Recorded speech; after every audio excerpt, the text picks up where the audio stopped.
C'était important de refaire ces cloches pour deux raisons majeures. La première, c'est une raison physique, puisque l'ancienne cloche était très abîmée. La cloche ancienne, qui datait de 1871, était fêlée sur 3 de ses 6 anses, plus l'anse centrale, qui était fêlée. Donc nous avons décidé d'abord de la mettre en sécurité. Et ensuite, le conseil municipal a décidé de la changer et d'en créer une autre. Et nous avons décidé de faire appel à la Fondation du patrimoine pour pouvoir la financer.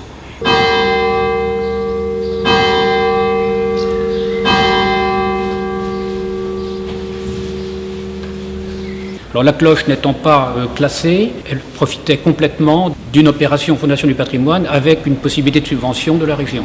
La commune de Villiers a fait les choses d'une manière formidable sur le plan de la communication et de l'événementiel, puisque quand nous lançons des souscriptions, nous aimons bien qu'il y ait un événement autour du lancement de souscription pour motiver la population locale. Nous avons profité de la fête du village, de la Saint-Gilles, pour créer l'événement autour de cette fête, ce qui a généré un nombre important de personnes présentes. Lors de la coulée de cette cloche, nous avions plus de 1200 personnes pour contempler cet événement.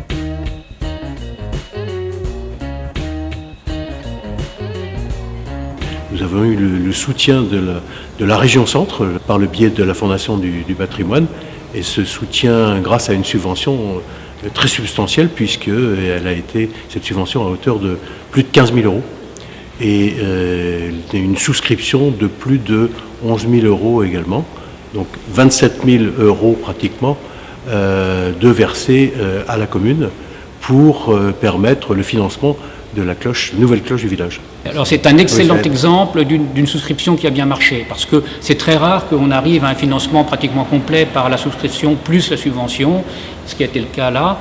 Et bien sûr, donc, la subvention accordée par la région par le fonds FRPCP est un élément très très important de cette réussite.